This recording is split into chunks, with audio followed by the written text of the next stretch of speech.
So are you ready to seriously level up your English? Today we're going to take one of the very first things you ever learned, that simple daily routine, and give it a massive C1 level upgrade. Let's dive in and see what that actually looks like. I want you to think back for a second. Go way, way back. Do you remember one of your first ever English lessons? Chances are it was pretty simple, right? Probably just a basic list of actions to help you talk about your day. Yeah, you probably learned something that sounded a whole lot like this. I wake up, I eat breakfast, I go to work. And look, it's functional, it's clear, but it's not exactly what you'd call expressive, is it? So what if we took that basic, bare-bones structure and just injected it with some really advanced vocabulary and grammar? What would that even sound like? Well, you'd get what our source material calls a daily routine on steroids. And that's exactly what it is. It's this extreme, supercharged version that's really designed to show off some seriously powerful grammatical tools. So let's break it down.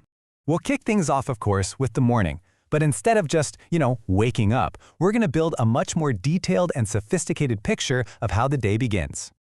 Okay, listen to this. Upon waking up, I embark on my well-established morning routine. Whoa. It already sounds more like something out of a novel than just a simple statement. And phrases like upon waking up and allowing me to clear my mind are doing some real heavy lifting here. They aren't just extra details. They represent a very specific, very useful grammatical structure. And those structures are called non-finite clauses. The best way to think of them is like little sentence building blocks. As you can see, they add more context to the main idea, but they can't really stand on their own. They're just fantastic for packing in extra information without having to start a whole new sentence. And this slide just illustrates the difference perfectly. On the left, you have two simple, kind of clunky actions. But on the right, those same actions are connected in a much more fluid and elegant way. All thanks to those non-finite clauses, upon waking up and allowing me to clear my mind. See how much better that flows? We also saw phrases in there like well-established and 30-minute. These are called compound adjectives. By linking words together with a hyphen, you create a single, really powerful descriptive term. It's a super simple trick that makes your descriptions instantly more specific and vivid. Now, let's see what happens during the commute. Okay, next up is the commute. And this is where we can use grammar to add a little bit of drama and some storytelling flair to what is, let's face it, a pretty mundane part of the day. I want you to pay really close attention to that first sentence. No sooner have I got dressed than I am wolfing down a hearty breakfast. This is a very deliberate and super powerful way to express two actions happening immediately, one right after the other. That awesome structure is called negative inversion. And honestly, it's one of the most effective ways to add emphasis to your language. By kicking off the sentence with a negative expression like no sooner, you actually invert the subject and the verb. So it's have I instead of I have, and that little flip is what highlights the immediacy of the action. It's so cool. And look, there's a formula. All you have to do is start with the negative word, add the helping verb, then the subject, and finally the main verb. It's a structure that, when you use it sparingly, it can make your language sound incredibly sophisticated and really impactful.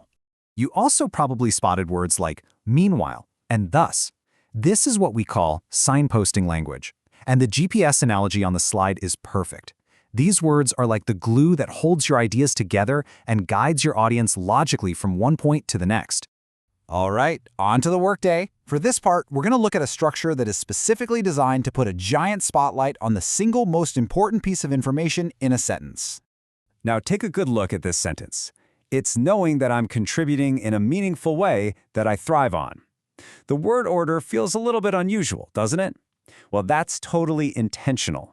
The sentence has actually been split in two, specifically to put all the emphasis on one particular part. This is called a cleft sentence, and the name itself is a huge clue. Cleft literally means split or divided. What you're doing is splitting a sentence into two parts to bring this laser-like focus to what you think is the most important element. And this slide just nails the difference. The standard sentence on the left is perfectly fine. But the cleft sentence on the right, well, it takes the key idea, knowing that I'm contributing, and basically puts it up on a pedestal. It's like it's directly answering the unspoken question. So what exactly is it that you thrive on?